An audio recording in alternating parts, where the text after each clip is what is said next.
Everyone keeps talking about Tommy's new company like it is a victory lap. Like he finally crossed the finish line, collected his trophy, and now all that is left is to watch the money come in. And I get why it feels that way. CT Oil Exploration and Cattle. $40 million from Gallino. Cooper as president. The whole crew under one roof. On paper, it looks like Tommy Norris finally won. But here's the thing about Taylor Sheridan that you need to understand before we go any further. He does not write victory laps. He writes the moment right before everything that looked like a victory starts costing you something. And Season 3, Episode 1 is not going to be a celebration. It is going to be the first bill coming due. Because Tommy did not just build a company, he built a target. And while Tommy is busy looking forward, there is someone behind him who is not moving on.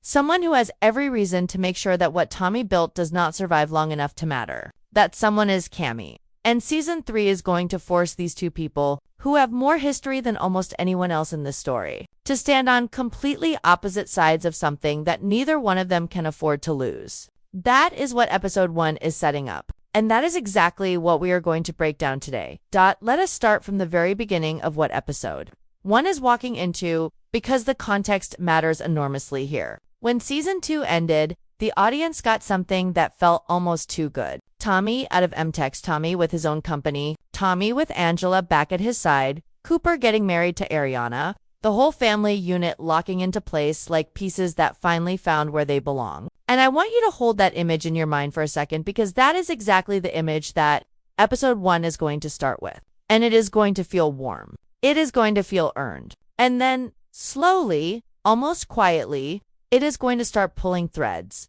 Because that is how Taylor Sheridan always opens a new chapter. He does not drop you into chaos on the first episode. He drops you into the version of the world that looks most stable, most hopeful, most like things might actually work out. And then he spends the rest of the season dismantling it piece by piece until you cannot remember why you ever thought these people were going to be okay. That is the formula. And knowing the formula does not make it hurt any less when it starts working on you. So Episode 1 of Season 3 is almost certainly going to open with CT Oil taking its first real steps as a functioning company. We are going to see Tommy in a new mode. Not the guy scrambling to keep MTech from sinking. Not the guy walking into someone else's building and answering to someone else's rules. We are going to see Tommy operating on his own terms for the first time in this entire series. And that version of Tommy is going to be something to watch. Because when Tommy has control, when he has the right people around him and a clear direction to move in, there is nobody better at this game. He is sharper, more focused,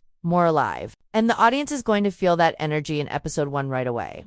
Cooper is the president of CT Oil, which on the surface sounds like a title. But in practice, in the context of this company and this family dynamic, it means something much deeper than an org chart. Cooper being president is Tommy's way of saying that this company is not just about Tommy, it is about what he is building for the people he loves. It is a statement of trust, of legacy, of intention. And watching Cooper step into that role in Episode 1 is going to be one of the most emotionally loaded moments of the entire premiere. Because Cooper has spent so much of this series being seen as the kid, as the one who needs protecting, as the one whose heart is too big and whose instincts are too raw for this world. And now he is sitting at the head of the table. That shift matters. And the people watching it, both inside the show and in the audience, are going to feel it. Rebecca is the Q and chief counsel, which makes complete sense because Rebecca has always been the one who understood both the legal framework and the human stakes at the same time. She does not just know the rules.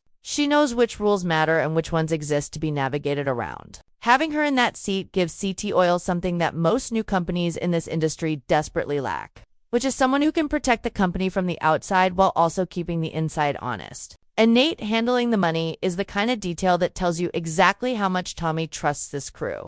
Because Nate is not just an accountant. Nate is someone who has proven that he will do what needs to be done even when it is uncomfortable, even when it costs him something personally. Tommy does not hand the finances of a $40 million operation to someone he is not absolutely certain about. Boss is running the crew, Dale is leading exploration, Thomas is leading drilling, and Ariana is the office manager. Every single one of these people has a history with Tommy that goes beyond a job description. Every single one of them made a choice to be in that room. And that choice, that collective decision to follow Tommy out of the old world and into this new one, is what makes CT Oil feel different from anything else we have seen in this show. MTEX was a machine, a big, complicated, sometimes broken machine that people worked inside of but never really owned. CT Oil is something else entirely. It is personal. It is chosen. And that personal quality is exactly what is going to make everything that threatens it in season 3 feel so devastating.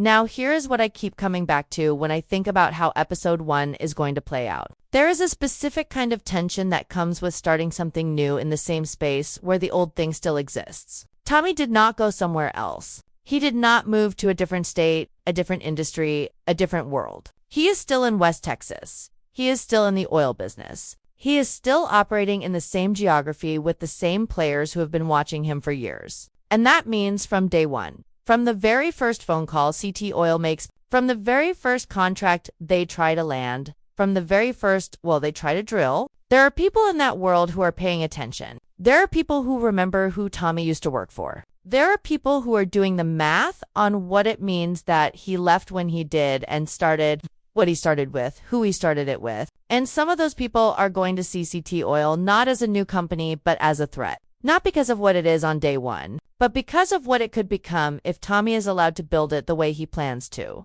The $40 million from Gallino is the detail that sits underneath all of this, like a slow burn. Because Gallino is not a passive investor. Gallino is not someone who writes a check and then waits quietly for quarterly reports. Gallino is a man who operates in a world where money and power and violence exist on a spectrum. And the line between one and the other is never as clear as a contract makes it look. Tommy knows this. He made a deal with Gallino before, back when his life was literally on the line, and he survived it. But surviving something and being free of it are completely different things. That $40 million means Gallino has a stake in CT Oil. It means Gallino has a reason to pay attention to every decision Tommy makes. And if there comes a moment, and there will come a moment, when CT Oil's interests and Gallino's interests are not perfectly aligned, that conversation is not going to happen in a conference room. It is going to happen in a way that reminds Tommy exactly who Gallino is, and exactly what kind of partnership he actually signed up for. Episode 1 is going to give us just enough of that tension to plant the seed without letting it fully bloom yet. Maybe it is a phone call that comes at the wrong time. Maybe it is a comment Gallino makes in passing that sounds casual but lands heavy. Maybe it is just a look between Tommy and someone else in that room that tells you both of them are aware of the clock that is already ticking. But it will be there. Taylor Sheridan is too good a writer to set up a relationship like that in season 2 and not start activating it the moment season 3 begins. And the audience that has been paying close attention, the audience that remembers how Gallino operates and what his world actually looks like beneath the surface, is going to feel that activation even before it becomes explicit. Tommy's empire is rising. That part is real. The foundation has been laid, the team is in place, the money is there, and the intention is clear. But empires that rise in Taylor Sheridan's world always rise against something. They always rise in opposition to forces that do not want them to exist. And the most dangerous of those forces in season 3 is not going to come from the outside. It is going to come from someone who knows Tommy well enough to know exactly where the cracks are. Someone who is already in pain. Someone who has nothing left to lose and every reason to make sure that if she is going down, she is not going down alone. That someone is Cammy. And what is coming between these two people is going to be the emotional center of everything season 3 builds toward. But before we get there, we need to talk about what Cammy is walking into episode 1 carrying, because the weight she is carrying right now is not something that just sits quietly. It moves, it pushes, and it is already pushing her towards something that is going to change this story completely. And I want you to understand something before we go any further into this. Cammy is not a villain in this story. She is not the bad guy. She is not someone who woke up one day and decided to make Tommy's life difficult out of spite or jealousy or pettiness. Cammy is a woman who has lost almost everything that gave her life meaning. And she is now standing in the middle of the wreckage trying to figure out who she is without it. And that is one of the most dangerous places a person can be in. Because people who have nothing left to protect start making decisions that are not about logic. They start making decisions that are about pain. And pain, when it goes unaddressed long enough, has a way of turning into something much harder and much more destructive. Let us go back to where Cammy actually is at the start of season 3. Monty is gone. That is the first thing. And I do not think the audience fully processes how enormous that loss is for Cammy specifically. Because Monty was not just her husband. Monty was her anchor. He was the person who built the things she believed in. He was the reason she fought so hard for MTEX in season 2. He was the reason she pushed back against Tommy, against everyone who told her the company was finished. She was not fighting for a business. She was fighting for the last piece of Monty that still existed in the world. And now that fight is essentially over. Nate said it directly in the season 2 finale. MTEX was never designed to outlive Monty. And as brutal as that line was, it was not cruel. It was honest. It was the kind of truth that only someone who genuinely understood the situation could say. But hearing the truth and being able to carry it are two very different things. And Cammy is still learning how to carry it. Here is what makes Cammy's position so complicated as we go into episode 1 of season 3. She is not just grieving. She is grieving while also being responsible. She is the one who has to deal with what is left of MTEX. She is the one who has to make the decisions about what happens to the company that her husband built. The people who still work there, the assets that still need to be managed or sold or dissolved, and she does not have Tommy anymore. She does not have the person who understood the operational side of this world the way she needed it to be understood. She fired him. She made that choice. And I am not saying she was wrong to do it, because there is a version of that decision that makes complete sense from where Cammy was standing at the time. But the consequence of that choice is that she is now navigating one of the hardest moments of her professional and personal life without the one person in that building who could have helped her do it. And then she finds out about CT oil. And this is the moment I keep coming back to when I think about episode 1 and what it is going to feel like for Cammy, because Tommy did not just leave MTEX. Tommy left and then immediately, without pausing, without grieving, without even appearing to acknowledge the weight of what just happened. He built something new, something better, something with the same people, in the same industry, in the same territory. And he did it fast. And from the outside, from Cammy's perspective, that speed looks like indifference. It looks like Tommy was never really invested in what they were all fighting for. It looks like he had an exit plan the whole time and he just waited for the right moment to activate it. Now, I do not believe that is what actually happened. I think Tommy built CT Oil out of necessity, out of survival instinct, out of the need to take care of the people around him. I think Tommy is someone who processes by moving, not by sitting still. But what Tommy knows about himself and what Cammy sees from the outside are not the same thing. And in episode 1, that gap between what is true and what is perceived is going to start creating real damage between them. Think about what Cammy is looking at when she processes everything that has happened. Tommy has a team. Tommy has funding. Tommy has a president, a coup, a financial head, a crew boss,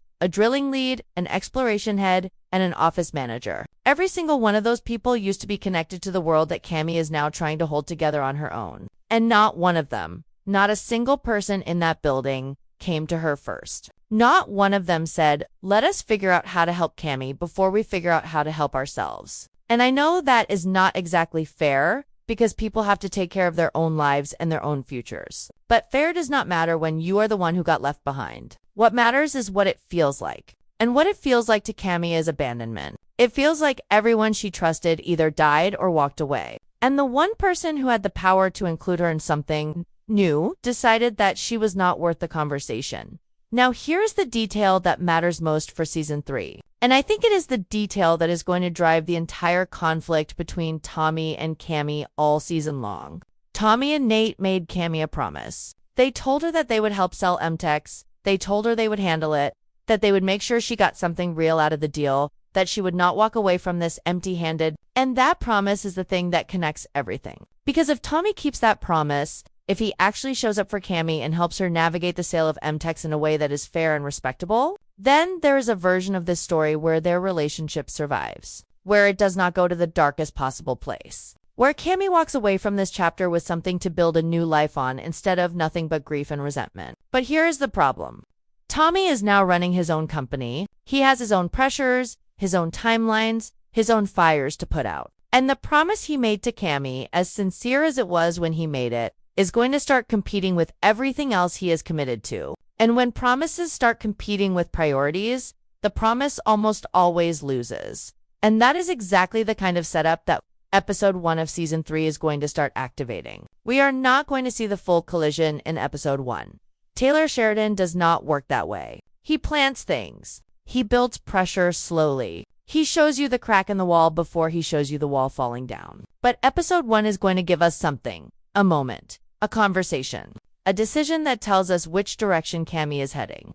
and whether she is heading there alone or whether there is still something holding her back from the edge. Because right now, Cammy is standing at a fork in the road. One path leads toward Tommy. It leads toward swallowing enough of her pride to reach out to ask for help, to let the person who knows this world best be the one who guides her through the hardest part of leaving it. And the other path leads away from Tommy. It leads toward isolation, toward bitterness, toward the kind of decisions that people make when they feel like they have been wronged, and they're running out of time to do something about it. What I find most compelling about Cammy's position in episode 1 is not the external situation. It is the internal war, because Cammy is smart enough to know what the right move is. She is not someone who lacks awareness or intelligence. She understands the business. She understands the people. She understands that going to Tommy is the rational choice, that it is the choice that gets her the best outcome. But rational choices require a kind of emotional stillness that Cammy does not have right now. She is not operating from a place of calm calculation. She is operating from a place of loss,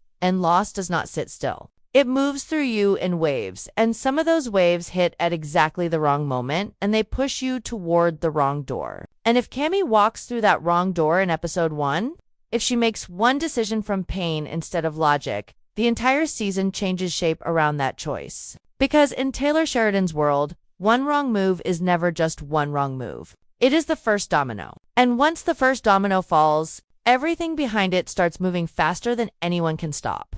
There is also a version of Cammy's story in season 3 that I genuinely want to believe in, because Demi Moore has been absolutely extraordinary in this role, and the character deserves more than just being a cautionary tale. The version where Cammy finds a way to take everything she has learned, everything she has survived, everything she built and protected and fought for, and she redirects all of that energy into something new. Not against Tommy, not against CT Oil, but toward herself. Toward building a version of her life that is not defined by Monty's legacy or Tommy's shadow or MTex's decline. That version of Cammy is powerful. That